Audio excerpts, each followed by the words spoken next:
പറഞ്ഞുതരാം.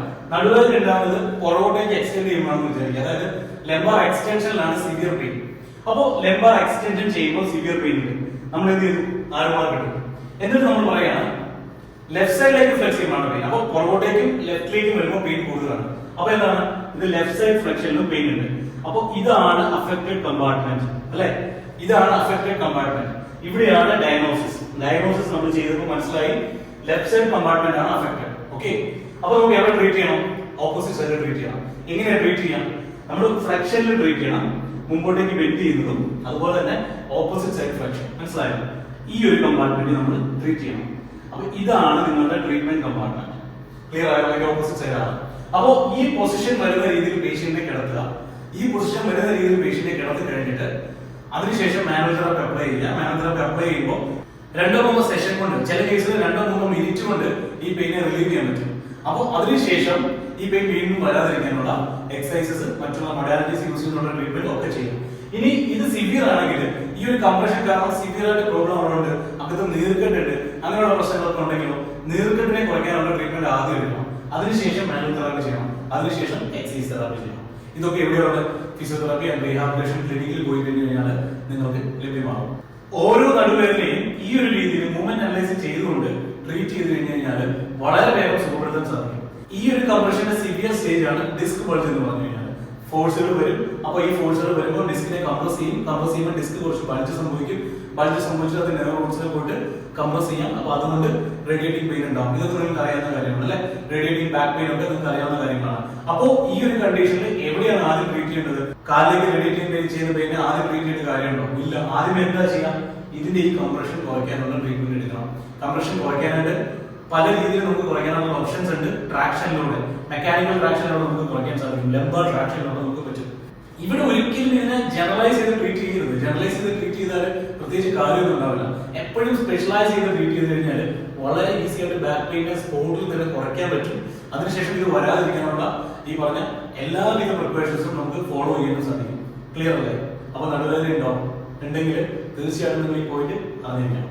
ഇനി ഈ ഫോർമുല വെച്ചിട്ട് ഞാനൊരു കാര്യം പറയട്ടെ. നിങ്ങൾക്ക് നടുവേദന ഉണ്ട്, എന്നാൽ ഈ നടുവേദന ഉള്ളത് ഏത് കമ്പാർട്ട്മെന്റ് ആണെന്ന് നിങ്ങൾക്ക് മനസ്സിലാക്കി തന്നതിന് ശേഷം നിങ്ങളോട് ഞാൻ പറയുകയാണ്, ഓപ്പോസിറ്റ് കമ്പാർട്ട്മെന്റിലേക്ക് പ്രഷർ വരുന്ന രീതിയിൽ ഒരു ആക്ടിവിറ്റീസും നിങ്ങൾ ചെയ്യാൻ പാടില്ല എന്ന് നിങ്ങളോട് പറഞ്ഞു കഴിഞ്ഞാൽ നിങ്ങൾ അലേർട്ട് ആയിരിക്കില്ലേ?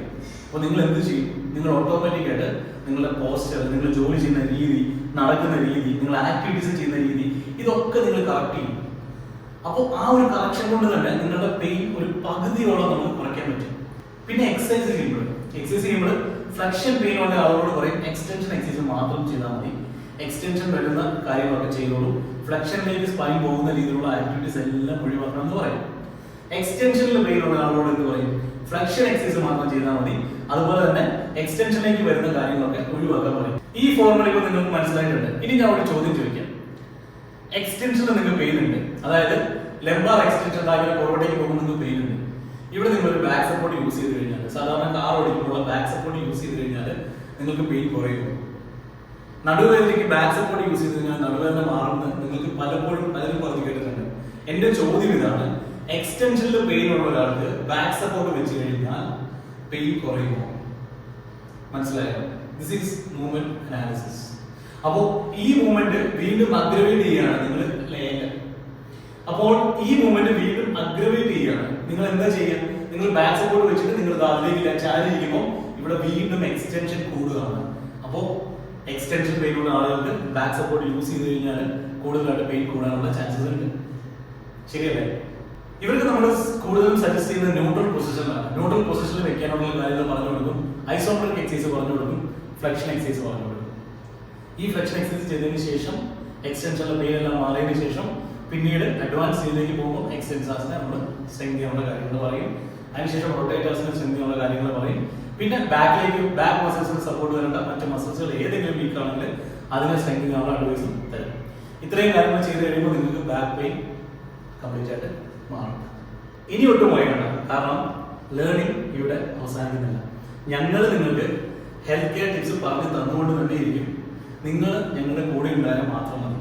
കാരണം എപ്പോഴും ഒരു കാര്യത്തെ പറ്റി പഠിച്ചിട്ട് നിങ്ങൾ അത് ചെയ്യുമ്പോഴാണ് നിങ്ങൾക്ക് നല്ല രീതിയിൽ റിസൾട്ട് കിട്ടുക.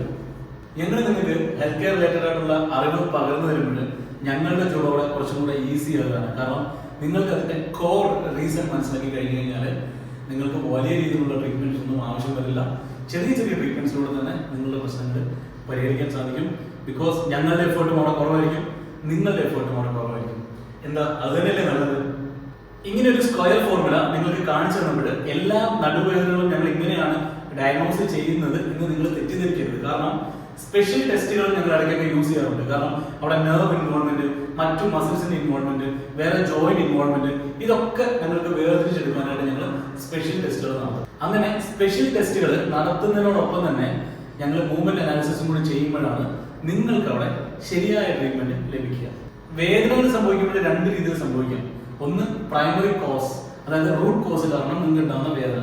രണ്ടാമത് ആ റൂട്ട് കോസ് കാരണം ഉള്ള സിംറ്റംസ് ഏതെങ്കിലും രീതിയിൽ മറ്റ് സ്ട്രക്ചേഴ്സിനൊക്കെ ബാധിച്ചു കഴിഞ്ഞാൽ അത് രീതിയിലുള്ള വേദന.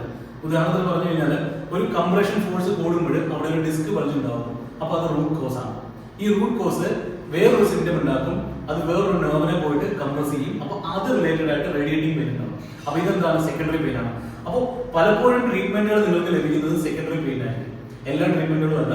അപ്പൊ ഇതുവരെ നിങ്ങൾ മനസ്സിലാക്കി കഴിഞ്ഞു കഴിഞ്ഞാൽ നിങ്ങൾക്ക് കുറച്ചും കൂടി നന്നായിട്ട് ട്രീറ്റ്മെന്റ് ഒക്കെ കിട്ടില്ലേ, ലഭിക്കില്ലേ? അപ്പോൾ ഓരോ ട്രീറ്റ്മെന്റും സെലക്ട് ചെയ്യുന്നതിന് മുമ്പ് തീരുമാനിക്കുക എന്ത് ട്രീറ്റ്മെന്റ് ആണ് നിങ്ങൾക്ക് ഏറ്റവും സ്യൂട്ടബിൾ ആയിരിക്കുന്നതാണ്.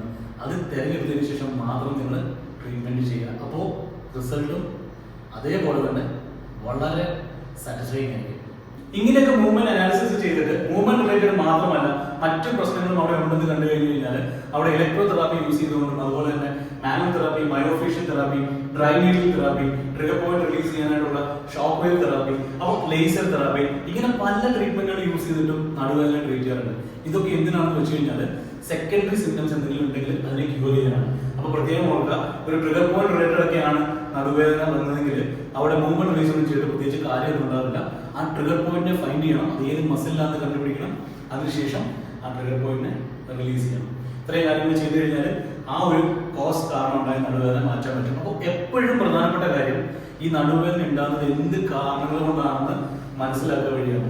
ഇവിടെ നിങ്ങളുടെ സ്വന്തം സ്റ്റോറി കേട്ട് കഴിഞ്ഞാൽ നിങ്ങൾക്ക് മനസ്സിലാവും നടുവേദന നിങ്ങൾക്ക് ഉണ്ടായിരിക്കുന്നത് എങ്ങനെയാണെന്നുള്ളത്. നിങ്ങളുടെ സ്റ്റോറി എന്ന് വെച്ച് കഴിഞ്ഞാൽ നിങ്ങൾ ചെയ്യുന്ന ജോലി, നിങ്ങൾ ഇരിക്കുന്ന പൊസിഷൻ, നിങ്ങൾ നടക്കുന്ന പൊസിഷൻ, നിങ്ങളുടെ സിറ്റിംഗ് ഹാബിറ്റ്സ്, നിങ്ങളുടെ ഡെയിലി റുട്ടീൻ. അപ്പോൾ നടുവേദന ഉണ്ടെങ്കിൽ ഈ ഒരു കാര്യം നിങ്ങൾ അറിഞ്ഞിരിക്കുക. എപ്പോഴും ഈ ഒരു ഇൻഫർമേഷൻ നിങ്ങൾക്ക് വളരെയധികം യൂസ്ഫുൾ ആയിരിക്കും.